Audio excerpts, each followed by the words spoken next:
too that he wanted to play. Yeah, if I can turn it over and not forget, right?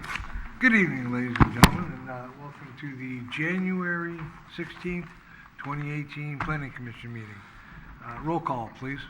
Chair Chase, Here. Vice Chair Biasotti, Here. Commissioner Johnson, Here? Commissioner Legacy, Here. Commissioner Lethen, Here. Commissioner Mason, Here. Commissioner Peterson. Here. Thank you. Great. Commissioner Lesson, would you lead us in the pledge?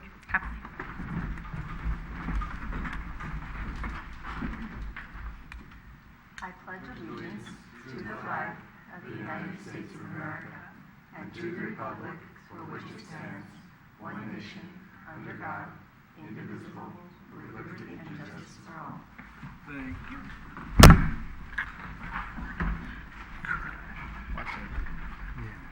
Okay, next item on the agenda would be a motion or such for the approval of the minutes from the December 19th, 2017 meeting. I move to approve. All right, do we have a motion? Do we have a second? I second. Okay, motion has first and a second. Anyway, all those in favor signify by saying aye. Aye. Those opposed? Those who abstain? Me. I abstain, I wasn't there. Yeah, me too. Two of us. All right, it still passes. Very good. All right, next item, communications. I have a communication this evening. I'd like to welcome a new staff member. We have a new person who's joined the Community Development Department staff, and his name is Jerry Igtenluck, and Jerry is here this evening. Jerry is going to be joining us and performing a number of different duties, including coming to Planning Commission meetings and taking minutes and producing minutes. He'll also be working at the counter in terms of answering questions on planning and building application matters, receiving those applications, processing them, and then working with our planning staff and all of you in terms of distributing packets for both the Architecture Review Committee and Planning Commission and doing noticing. So I'd like to welcome Jerry tonight. He'll be shadowing Madeline, and Madeline's going to reluctantly give up her responsibilities around producing our minutes. So welcome, Jerry. Yes, welcome. Welcome. Good evening. Okay, any other communications? Is that it? Okay, moving on. Public comment for items that are not on the agenda. Is anybody here wishing to speak to that? Apparently not, so we'll open and close that. Conflict of interest. Do any of the commissioners have a conflict of interest with our one item tonight? No? Okey doke. Well, moving right along. Public hearing. This is going to be, excuse me, a request for a use permit to allow construction of a 1,074 square foot first and second story addition that would increase the gross floor area of the existing home by greater than 50% and would exceed the maximum permitted 0.55 FAR guideline per sections 12-230B1, 12-230B2 of the San Bruno Municipal Code. Staff report, if you would, please. Thank you and good evening. As indicated, the applicant has applied for a use permit to construct a 1,074 square foot addition to an existing home that would expand the residence by greater than 50% and would exceed the 0.55 FAR guideline. The site itself is located on the east side of Madison Avenue between Whitman Way and Rosewood Drive. The lot itself is 5,084 square feet in total area and is currently developed with a one-story single-family dwelling containing 3 bedrooms and 2 bathrooms, measuring 1,767 square feet in total area. There's also a 396 square foot 2-car garage. Single-family homes are located on either side of the subject home and are found within the greater neighborhood. The proposal includes a first and second story addition. Specifically, the first floor would be expanded by 148 square feet and would accommodate a new dining room. The second floor would amount to 933 square feet and would include a master bedroom suite and a secondary bedroom and bathroom. If approved and constructed, this would be a 5-bedroom, 3-bathroom home containing 2,841 square feet of total area. The project was reviewed by the Architecture Review Committee at their July 13th, 2017 meeting. 2 members of the public attended that ARC meeting and expressed their concerns regarding second-story additions, more so vertical additions within the neighborhood, potential privacy impacts, and potential view impacts. Both of the neighbors that attended the ARC meeting reside on Markham Avenue, which is located to the east or to the rear of the subject property. In addition to the 2 members of the public that attended the ARC meeting, staff received 2 phone calls from members of the public who wished to remain anonymous once they received the original courtesy notice that was sent to all property owners within 300 feet of the site on June 30th, 2017. Their concerns were regarding potential light and air impacts, drainage concerns. There was some concern on their behalf regarding the overall design and size of the home, and they also requested that story poles be installed. In regards to the privacy concerns addressed or brought up by the Markham Avenue residents, staff noted that there are a total of 6 windows along the second-story rear elevation. Specifically, there's 2 windows within the bathroom, and those are clear story windows, 2 windows within the master bedroom, and then 2 windows within the alcove adjacent to the master bedroom. Staff also noted that the addition, the second floor addition, is located 28 feet 4 inches from the shared rear property line, which is in excess of the 10-foot municipal code rear setback requirement. There's also a number of mature trees and plants along the rear yard property line and along the right side and left side property line that would mitigate privacy impacts. There's pictures within the staff report located on page 12 and page 13 that include a number of pictures of the rear yard area. Page 12 focuses from the ground elevation vantage point, and page 13 focuses from the second story elevation vantage point. I'd also like to point out that San Bruno does not have a view ordinance. Therefore, views are not protected by right. The Architecture Review Committee forwarded the project onto the Planning Commission with several recommendations. Just want to highlight a few. The Architecture Review Committee did request that the applicant provide a shadow study, and the applicant has submitted that shadow study, which is attached to your staff report as Exhibit D. Photographs of the rear yard were also requested by the ARC. As stated, those are located on page 12 and 13 within the staff report. And lastly, the Architectural Review Committee requested that the applicant prepare a 3D rendering of the home, and that was included within the revised plans that were submitted to staff and subsequently shared with the Planning Commission. In terms of the overall architectural style, the applicant is proposing a modern craftsman type of design, which is a slight change for the neighborhood. The neighborhood consists primarily of 1-story homes with some 2-story homes. Some of the key characteristics of the craftsman design include a strong front porch element and deep eave overhangs. In this particular case, the existing side entry would be relocated to the front of the building beneath a new porch, which kind of strengthens that ultimate craftsman design. Additionally, deep overhangs are provided along portions of the second story elevations on all 4 exterior elevations. I'd also like to point out that exposed wood beams are proposed along portions of the front, left side, and rear elevations. The applicant is also proposing a smooth stucco finish with recessed windows as well. Staff finds that the selected architectural style is compatible with the neighborhood as it incorporates a stucco finish and a sloped roof form and incorporates similar sized windows that are found within the immediate neighborhood. Staff also finds that the addition complies with the residential design guidelines. Most notably, the second story is set back from the first story below on several of the exterior elevations. Additionally, as noted, a stucco finish and composition shingle roofing are proposed, which are commonly found within the neighborhood. Overall, staff supports the project, and we would recommend that the Planning Commission approve the use permit request based on findings 1 through 6 and subject to conditions of approval 1 through 26. I'd be happy to answer any clarifying questions that you have. Thank you. Thank you very much. Any of the commissioners have any questions for staff? No? Through the chair? No, go ahead, please. I wanted to ask about the landscape plan. I know that typically I drove by today and the landscaping is very well maintained and it looks wonderful. I know staff typically recommends more water-wise plants other than lawn, and I was just curious why that was not included in the recommendations. Yeah, that's a good question. In this particular case, The front yard contains a mixture of landscaping, including lawn, plus a mixture of ground cover and mature trees, and several shrubs as well. As you indicated, the lawn is in very good condition, Yeah. and therefore staff felt comfortable with the existing landscaping as proposed. Great, thank you. Welcome. Any other questions for staff? No? Okay, thank you. Is the applicant present?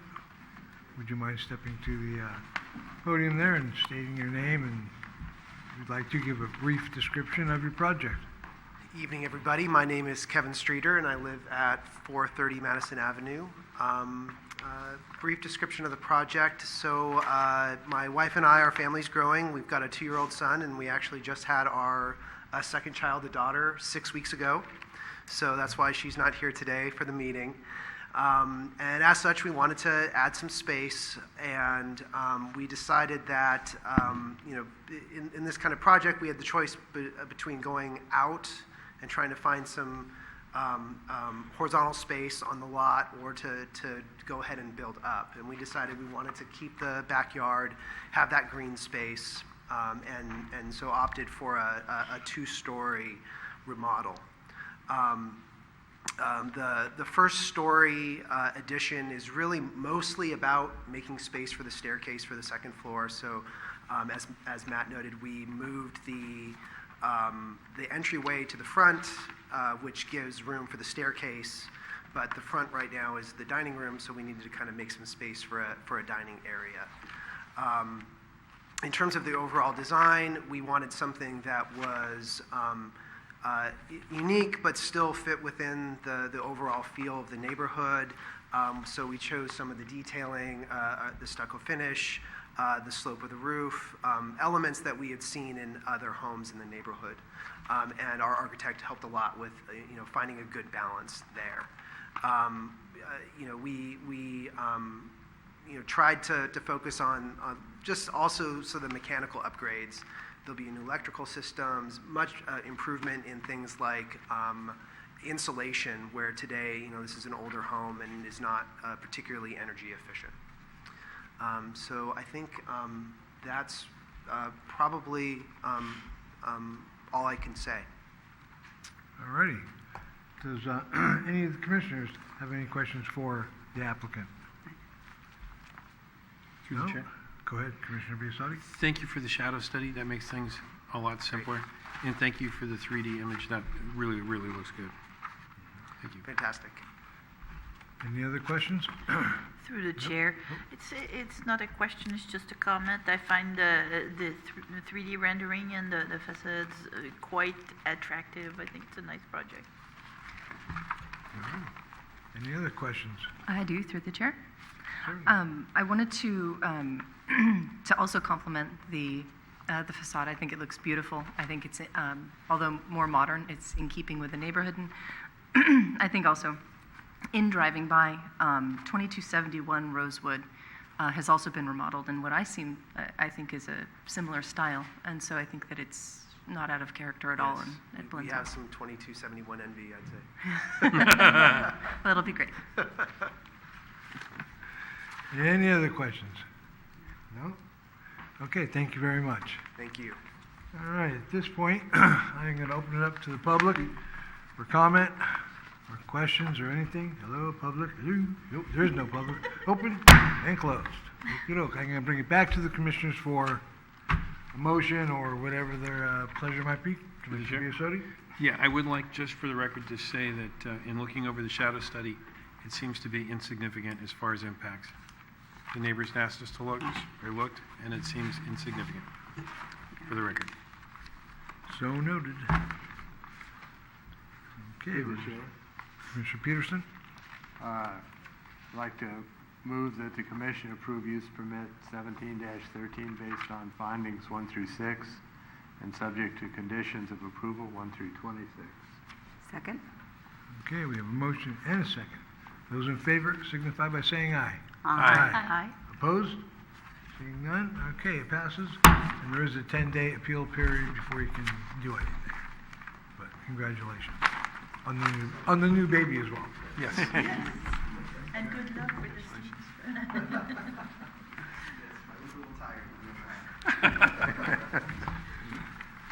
All right, so, the next item on our agenda.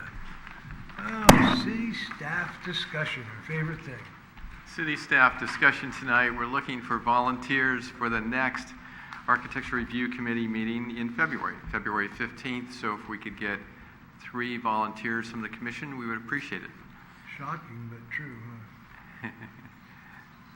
Does Who the chair is- have the ability to appoint volunteers, Oh, by the way? I think volunteers will come forward. Looks like Commissioner Peterson. I'll volunteer. Okay. Very good. Commissioner Legacy. And I'm available. Okay, and Commissioner Mason. So Peterson, Legacy, and Mason. Thank you very much. I'll be an alternate if you need one. Okay. Chair Chase is our alternate. Any And other, no other discussion items from staff this evening. very good, very good. It's very, very well, short meeting then. Planning Commission, do we have any discussion? Anybody have any questions for Through the staff chair. or Commissioner Peterson? I'd like to comment that on the item that I mentioned last meeting, the plates, the steel plates in front of the new building at Taylor and El Camino. They rattle, they still rattle. There's debris in the roadway, and it's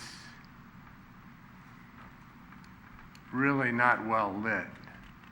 And I think part of that could be because the building is in the way of some of the lights. I don't understand it, but particularly at night when I go through there, it seemed awfully dim. And since they seem to be interested in using that roadway on a regular basis in the daytime, maybe it would be appropriate that they maintain it so it's in a safe condition. I'd like to provide a few comments on your comments and questions. We had a meeting with representatives of the development activity at that site. They are moving forward with closing the street, and they're working with Caltrans to get final permits and conclude inspections by Caltrans in that vicinity. They're hoping to have that work done within the next week. Once they have the final inspections from Caltrans and can close the street, they'll remove the plates. So that should occur fairly soon, within the next week or so. We did communicate to the representatives that we would like to see the plates better secured and put side by side so that there aren't those awkward edges that you spoke about at our last meeting. I'm sensing that within a week or so, those plates will be gone completely.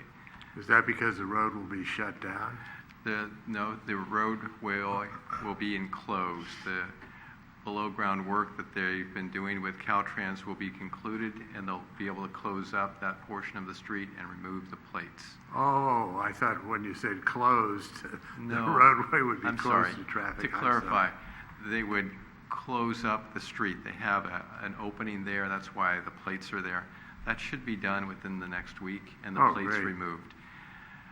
There is a city project that's coming forward, and you're probably aware of that, from Angus to Taylor, from Angus at the north all the way to Taylor Avenue at the south, and there'll be a sewer and water line replacement project that will go on for several months and be done in phases. So that segment, Angus to Taylor, will be an area that will be working with the merchants and property owners in that area to put in much needed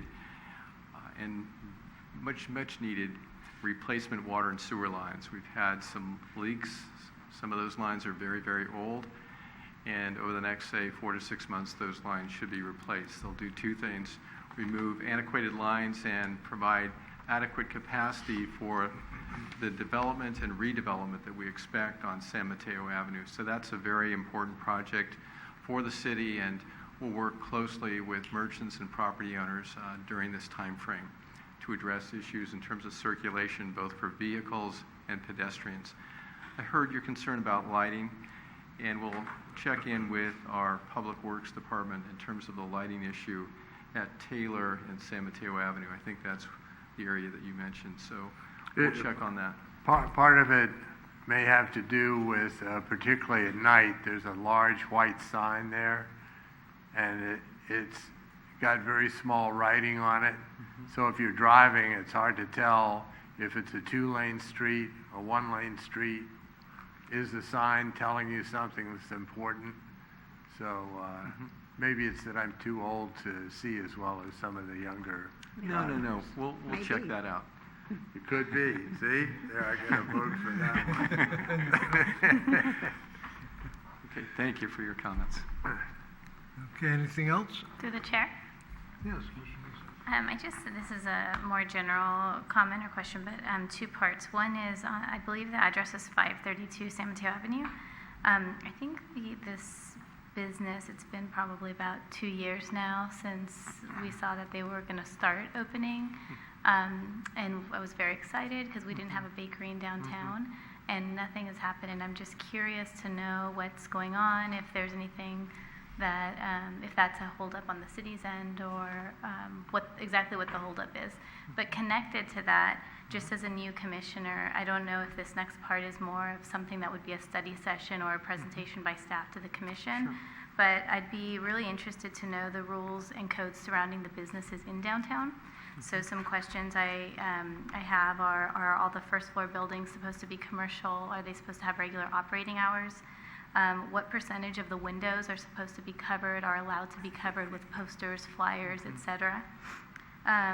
What is the possibilities for outdoor eateries, outdoor eating areas, tables outside? And then what are the enforcement mechanisms?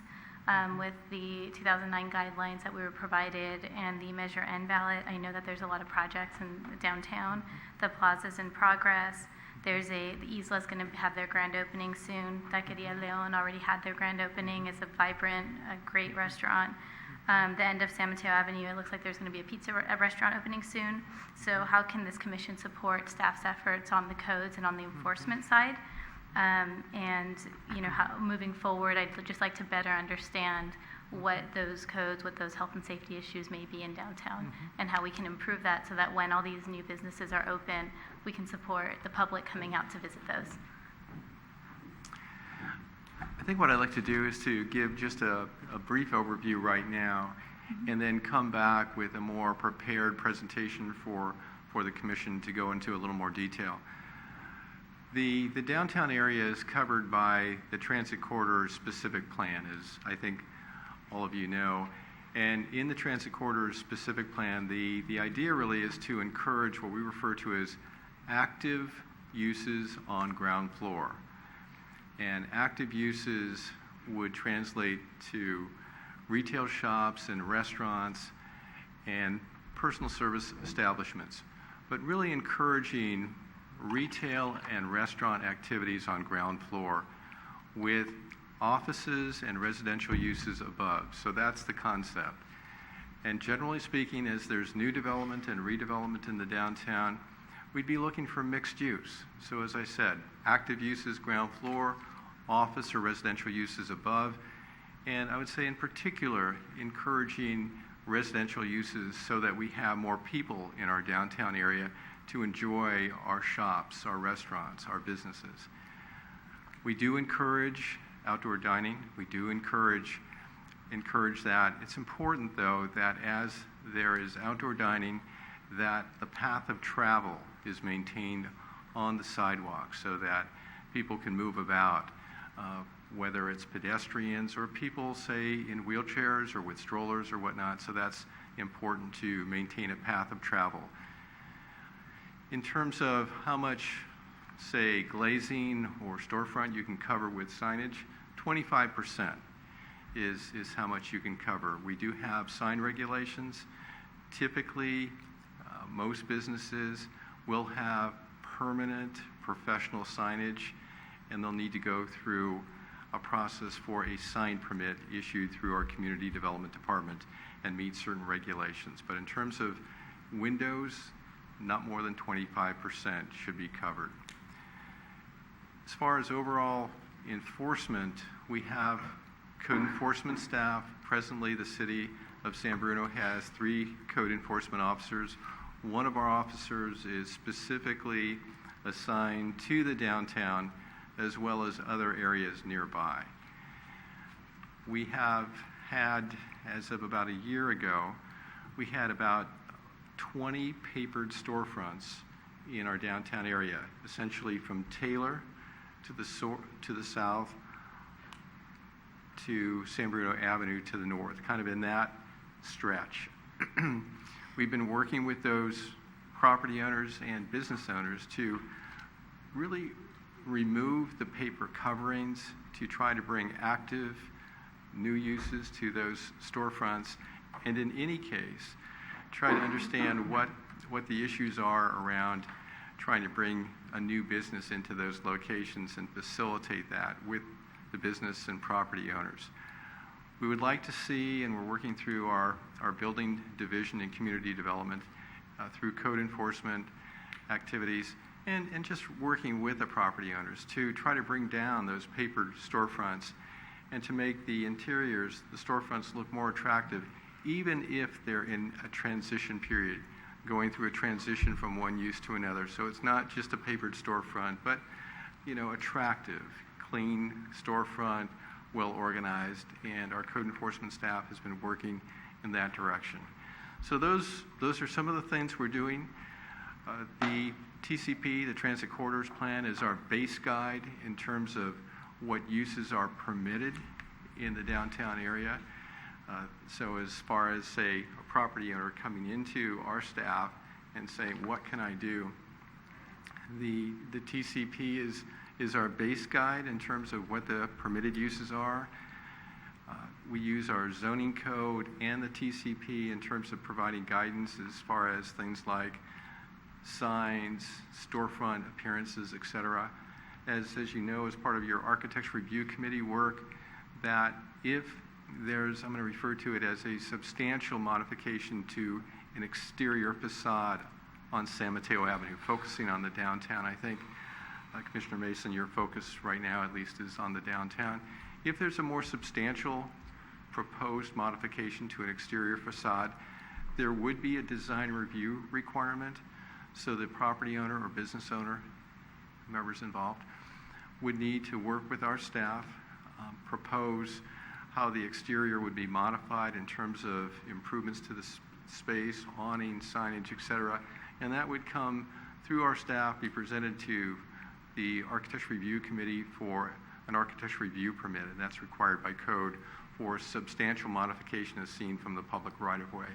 So the architecture review permit provides an opportunity for our staff and you, the committee and commission, to work with property owners and business owners. And then in terms of just general ongoing maintenance, in terms of deferred maintenance and property repair, it's code enforcement. So that's an overview for you, and I'd be happy to work with our staff to bring back even more detail at a future date. That would be wonderful. Thank you. You're welcome. Through the chair. Mr. Peterson? I don't think I understood one of the terms you used. Sure. You said the storefronts were papered. Is that with wallpaper or something? Yeah, let me explain. Sometimes during the transition period when a storefront is vacated and there isn't a tenant in that space, sometimes the business owner or property owner will simply put paper, could be brown paper, could be newspaper, it's typically paper, just so one cannot see into the storefront, one cannot see into that place of business. I'm sure you've seen it. Just paper on the storefront, the glazing. That's unattractive, and we discourage it. So what we're trying to do is, there are those transitions when one tenant moves out and there's a period of time before the new tenant comes in. We're asking that the business owner, the property owner, maintain a clear and attractive storefront that one can see into, and that they provide kind of an attractive appearance. You see this sometimes in malls, for example, where transitioning from one tenant to another, they do something that's fun and attractive and whatnot from one tenant to another. So that's kind of what we're trying to work toward, as opposed to just putting paper. And sometimes it can be for a long period of time. It's not just a month or two. It can be 10 months, 12 months. In that time frame, the paper can be tattered and not very attractive. So does that help? Thank you. You're Thank you. welcome. It's a lot clearer and it's not too attractive for the adjacent store owners either. Correct. Through That's the the chair. concern. Mr. Johnson? One of the things, I would agree 100% with all that you said. The one thing, sometimes when you have a vacant place, it's attractive to others who might want to frequent in a place where, some types of gathering or some inappropriate business taking place, not business, but gatherings of people. And so it sort of lends itself also to, the covering. Sometimes it's a safety factor. I think that could be more attractive, but a safety factor, if you think that it's vacant and it's dark and no one could see you, there could be vagrant types of activities. Yes. So there's a lot of things to think through in all the pieces. And I don't, I'm not here to resolve it, but I understand that. But having it there for all those months, I know that, I'm glad that there were some conditions around it. Good. Through the chair? Sorry. No, but no problem. I'm not asking an answer for tonight because this was an unexpected topic, but when you do give your more substantial presentation, I'd like to hear about what overall, you talked about 20 spaces that on which you had worked. That's a substantial number. If there are trends on what are the items, the issues that business owners need help with, support with, I'd be interested in that. We can certainly do that, and I think that Commissioner Mason was asking too about what can the commissioners do. And one of the things that you do in terms of one of your functions as Architecture Review Committee members, as these storefronts come in for evaluation, you have the opportunity to really kind of work with those storefronts and make suggestions as to what they could look like in terms of architecture, material, colors, etc. So that's one area of work. Through the chair. By all means, be silent. Can we get your name one more time, please? I'm horrible with names. Sure. My name is Jerry. Jerry? Jerry. Jerry, welcome to CM Bruno. Thank you very much. It's nice to have you here. Any other discussions by any? Nobody's left except for me, and I'm not going to say a word except for this meeting's adjourned.